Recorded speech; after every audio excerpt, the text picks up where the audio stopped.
Et juridique numéro 7, semaine 24 du 13 au 18 juin.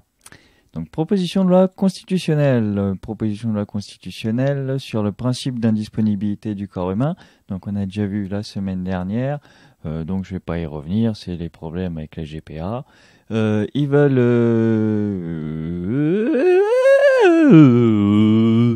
faire inscrire un alinéa 3 à l'article 1er de la Constitution qui dirait que la République française, fidèle à ses valeurs humanistes, assure et garantit le respect du principe d'indisponibilité du corps humain.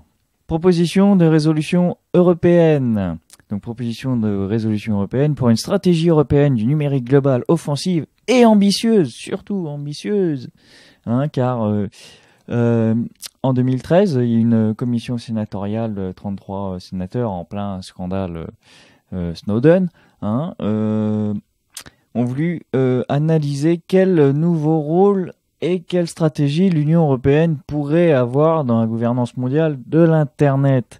Donc concrètement, ce qu'ils veulent faire, c'est un Google à l'européenne. Ça va être tendu du string, mais bon. Car il est vrai que l'Union européenne ne doit plus empêcher l'émergence de champions européens, tu comprends ? Les règles de concurrence européenne doivent être revues pour ne pas être finalement des balles que se tire l'Union dans le pied, donc ils commencent à comprendre. Car aux États-Unis, à l'inverse, la politique de la concurrence n'est pas déconnectée de la politique industrielle. Ils veulent un Google à l'européenne, les règles de concurrence sont un petit peu un frein à ça, et on va essayer d'y remédier, tout simplement. Projet de loi ordinaire. Projet de loi ordinaire en séance publique, mais pas que du Sénat, aussi en commission. De toute façon, c'était déjà la semaine dernière et ça sera encore toute cette semaine. Nouvelle liberté, nouvelle protection pour les entreprises et les actifs. Donc, je serais bien curieux de voir le texte quand il va revenir à l'Assemblée, comment ça va se passer. Au risque de se marrer. Par contre, ce sera pendant l'Euro, donc je sais pas si on en entendra finalement beaucoup parler. Juste le truc que je pourrais quand même dire, et là, faut le souligner, c'est, avec tout ce qu'ils ont fait, les sénateurs, la vraie bonne idée, au moins de commencer une espèce d'initiation à l'alternance dès 14 ans. Parce que c'est vrai qu'il y en a qui en ont déjà plein le dos au sortir de 3e, qui aimeraient bien faire autre chose que d'aller à l'école.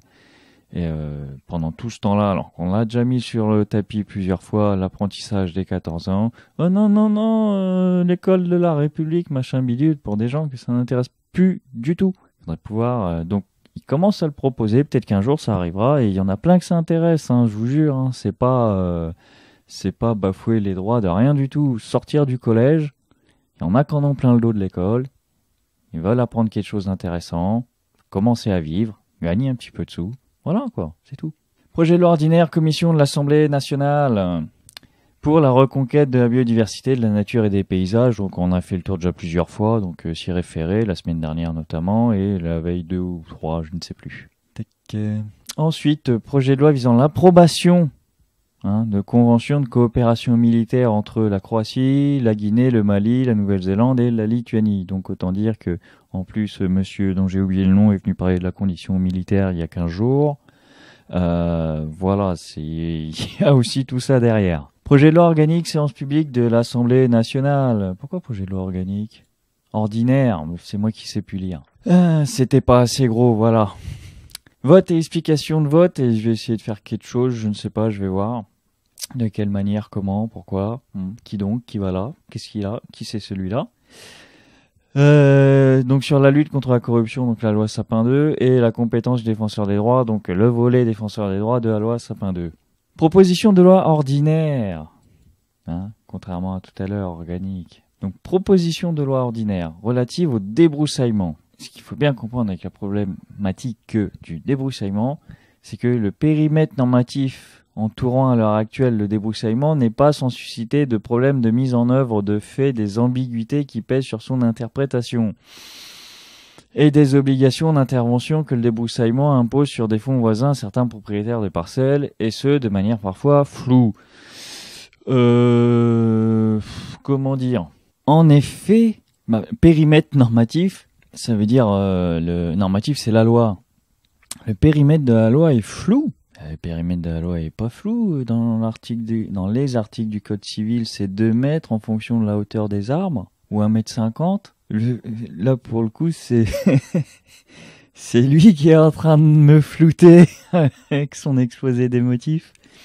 Et encore en plus qu'une première difficulté tient à l'ambiguïté de la notion de débroussaillement, qui est souvent entendue comme une action sur les seules strates basses de la végétation, alors qu'elle s'applique tout autant aux arbres et arbustes. Non. Débroussaillement aussi bien du point de vue du code civil, où le terme n'apparaît pas, mais on parle de brindilles, ronces et racines. Donc de couper les brindilles, ronces et racines. En jardinage, oui, on parle de débroussaillement, mais ça a rapport à ça. L'élagage, c'est de l'élagage, c'est couper les arbres. En droit civil, c'est deux droits différents. En jardinage, c'est deux termes différents. Et là, il veut mélanger les deux, en fait, parce que pour lui, c'est la même chose. Que c'est ça qui est difficile à concevoir, parce que ce serait la même chose, alors que c'est deux choses distinctes. Hein. On parle bien du droit à couper les racines, ronces et brindilles. Du fait du voisin sur le ils disent pas fond, ils disent l'héritage, sur l'héritage duquel les ronces progressent, qui peut le faire lui-même, et l'élagage des arbres, où il doit demander au voisin de le faire. Il peut le contraindre à le faire aussi par voie de justice. C'est deux choses différentes en droit, aussi bien qu'en jardinage, mais là il veut les remélanger ensemble. Au prétexte que, tel que c'est là, il y a trop d'ambiguïté. Là, je comprends pas du tout. Hein. Là, j'ai été flouté, là, je suis toute ambiguïté. En plus qu'il s'agit, en fait, de faire peser cette obligation de débroussailler à chacun des propriétaires de terrain. C'est déjà le cas. Dans les zones constructibles et non aux seuls propriétaires de biens bâtis. Il faudrait quand même recontrôler, parce qu'il me met le doute à force dans la jurisprudence, mais peu importe qu'il soit bâti ou pas, puisque le principe c'est l'empiètement sur le fonds d'autrui. Hein, donc le trouble de la propriété, qui soit bâti, pas bâti, de loisir, constructible ou non, dès l'instant où ça empiète sur votre propriété, c'est une atteinte à la propriété, et vous avez des droits à rapport à ça. Donc encore en plus que les règlements de la commune, du lotissement, de la ville, de la commune, d'une manière générale, peuvent être encore plus précis et contraignants que le code civil. Donc j'arrive pas à comprendre en quoi c'est flou, quoi. Je pense pas que cette proposition ait un grand avenir législatif, hein, parce que pour le coup, elle mélange des notions très distinctes et prétexte qu'elle floue des choses extrêmement claires et qui peuvent être encore plus éclaircies par arrêté municipal. Donc là, je ne comprends pas du tout. Proposition de l'ordinaire, instituant une carte de famille des blessés de guerre. Donc il nous dit qu'il souhaiterait bien que ces familles, donc des blessés de guerre, qui font partie intégrante de la communauté de défense, reçoivent de la nation le témoignage de sa reconnaissance. Les familles, je les ai souvent entendues l'exprimer, ont soif de cette reconnaissance qui leur donne une place et valorise leur rôle auprès du blessé de guerre. Donc voilà, t'as un blessé de guerre, plus ou moins grave, tu l'as accompagné tout le restant de sa vie, parce que de toute façon c'est ta famille, ton mari, ton père, ta mère, peu importe, tes enfants. Eh bien, maintenant tu auras droit à une carte. C'est cool. Par contre, là c'est pareil, je me mets 3 secondes dans la situation du gars qui a entendu les familles l'exprimer souvent. Ils ont dû dire, on aimerait bien que notre rôle soit reconnu. Mais à ce moment-là, je pense pas que ce qu'il voulait dire c'est on voudrait un pins ou une belle image. Je pense qu'il voulait dire c'est y aurait-il moyen d'avoir accès aux pensions de réversion des militaires et là on voit que je maîtrise bien le sujet, des blessés de guerre au titre des aidants familiaux des blessés de guerre, quelque chose comme ça, pas une carte. Bon, chacun l'interprète comme il voudra, ça a été fait comme ça. Proposition de l'ordinaire visant à la mise en œuvre effective du droit humain à l'eau potable et à l'assainissement. Car oui, effectivement, au niveau international, une résolution de l'Assemblée générale de l'Organisation des Nations Unies en date du 28 juillet 2010 a reconnu que le droit à l'eau potable et à l'assainissement est un droit fondamental, essentiel à la pleine jouissance de la vie et à l'exercice de tous les droits de l'homme. Donc au niveau international, il y a une reconnaissance de l'ONU par rapport à ce droit. que dans son rapport de 2010 intitulé L'eau et son droit, le Conseil d'État recommandait déjà d'obliger les communes à rouvrir les points d'eau collectifs accessibles aux sans-abri, notamment. Et qu'ils envisageraient de faire notamment aussi, pour les communes de plus de 3500 habitants, des toilettes publiques gratuites. Plus de 15 000 habitants, des douches publiques gratuites pour les personnes vulnérables avec possibilité de leur donner accès à des douches existantes utilisées par le public, je sais pas, moi par exemple, dans un gymnase par exemple. Ce serait une idée comme ça. Donc voilà le droit à l'eau potable. Proposition de loi ordinaire visant à lutter contre les nuisances de certains engins motorisés en milieu urbain. Celle-là aussi elle est pas mal. Or devant la complexité à laquelle font face les forces de l'ordre pour lutter contre ce phénomène, il serait plus efficace de permettre à celles-ci, donc les forces de l'ordre, de confisquer de plein droit le véhicule dès la première infraction à l'article L321.1.1. De la même façon, il faudrait étendre cette sanction au non-respect des dispositions de l'article 1.2 concernant l'immatriculation de ce type de véhicule. Comment dire, là aussi, je pense que c'est bien de vouloir faire des précisions, mais le véhicule est homologué ou pas? Il est matriculé ou pas? Est-ce qu'il y a une infraction ou pas? Je vois pas ce qui est compliqué. À part, sauf si j'essaye de trouver une situation en m'imaginant le truc, quelqu'un qui habite en bout d'une plus ou moins grande agglomération, un chemin de terre qui passe loin, le dimanche il y a les mecs qui passent en quad, ils lui cassent les pieds, et ils sont complètement dans leur droit, mais ça l'emmerde. Donc la situation est floue et il faudrait pouvoir... non, là je pense que c'est encore un truc tout bancal. Enfin bon, je ne connais pas les détails des faits,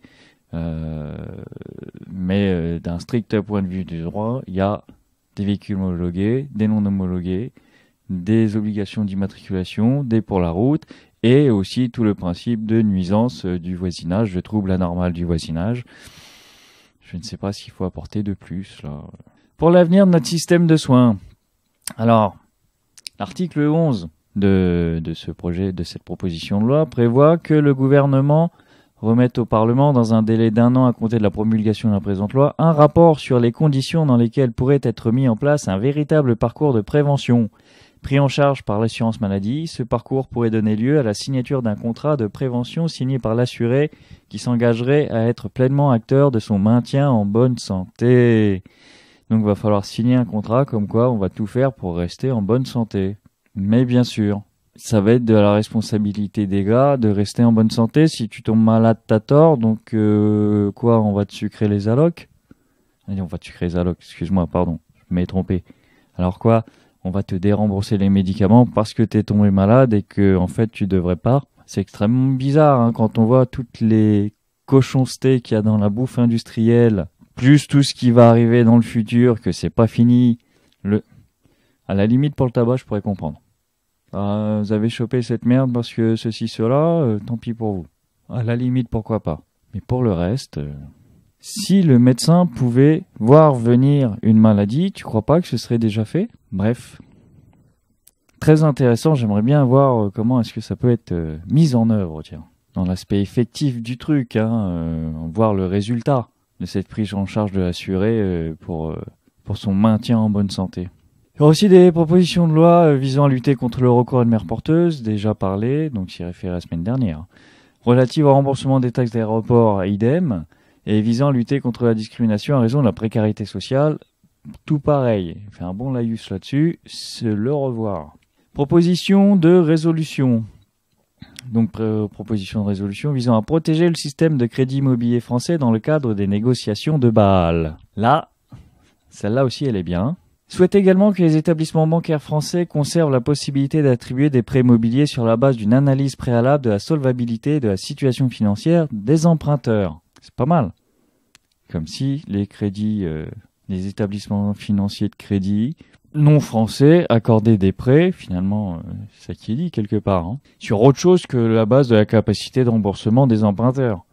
Ça expliquerait pas mal de choses en ce qui concerne certaines crises mondiales bancaires. Et donc, ce qu'ils veulent, c'est dans le cadre de l'accord de Bâle, le 4e, pas le Bâle-Tringue. J'ai peut-être coupé ce petit bout-là. Le 4e, que, soit dit en passant, il le signifie bien que les États-Unis se sont largement soustraits aux accords de Bâle 3 alors qu'ils étaient partie prenante aux précédentes. Et au départ, quand on lit ça, on se dit quoi? Mais comment c'est possible? la banque a augmenté ses fonds propres. On dit mais c'est la moindre des choses. Donc au départ on serait pour d'avoir des fonds propres. Mais en fait c'est pas tant d'avoir des fonds propres pour justifier son capital, pour effectivement éviter la dévaluation de quoi que ce soit et s'orienter vers de nouvelles crises. Non, du tout. Enfin, pas que. C'est surtout pour capitaliser les encours par la titration et surtout imposer le taux variable. Alors que généralement c'est un taux fixe plutôt bas, le plus bas du monde a priori en France en matière de crédit immobilier. Et donc même le magazine Challenge, hein, qui est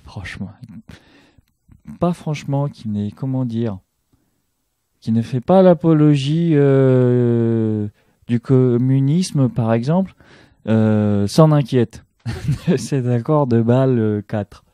Donc voilà, ça peut être assez intéressant à gratouiller un petit peu. Proposition de résolution, une autre visant à proposer une homologation d'une année scolaire passée à l'étranger, car figurez-vous que les jeunes Français sont notoirement désavantagés, car non seulement aucune équivalence n'est admise à leur retour, mais de surcroît, ils doivent réintégrer le niveau scolaire qu'ils avaient quitté. Ces jeunes qui font ce choix perdent donc 1 an dans leur cursus, et certains établissements refusent la réinscription lors du retour en France. C'est quand même ballot. J'ai envie de dire, il n'y a qu'en France qu'on voit ça, mais j'ai l'impression qu'il n'y a vraiment qu'en France qu'on voit ça. Hein. Mais là, on parle des collégiens lycéens, évidemment. À l'université, c'est le système LMD, licence maîtrise doctorat, qui a été homogénéisé par les semestres, le système des semestres et des points au niveau européen. Donc, ça n'est pas la même histoire. Mais, ouais, trouve le moyen de partir 1 an. Tu reviens, tu refais ton année, c'est reconnu de rien, oui. À ce moment-là, tu pars en voyage Erasmus en été, hein, ça sert à rien d'aller à l'école là-bas. Enfin bon, c'est peut-être aussi que ça manque d'une logique globale d'études. C'est pas des études, le collégien, le lycée, c'est pas des études. De scolarité à l'international. Il faudrait, bon, à défaut, reconnaître les années passées à l'étranger, mais bon. Réunion! Parce que là, on a pas mal parlé. Audition de Madame Adeline Hazan, contrôleur général des lieux de privation de liberté. Et là, on risque de rigoler jaune aussi, tiens. Le 15 à 11h. Ah, je pourrais pas le 15 à 11h. Audition publique ouverte à la presse sur l'état d'avancées technologiques dans le brouillage des télécommunications. Ça peut être marrant, ça. Audition relative au prix des médocs. Hein? Ça aussi, ça peut être intéressant. Et puis, ben, ma foi, voilà, c'est pas mal pour la 7e. On est quand on est le 13 au 18 juin. Donc, d'ici pas longtemps, c'est les vacances. Et on verra à la rentrée si je reprends ou pas. Allez, au revoir.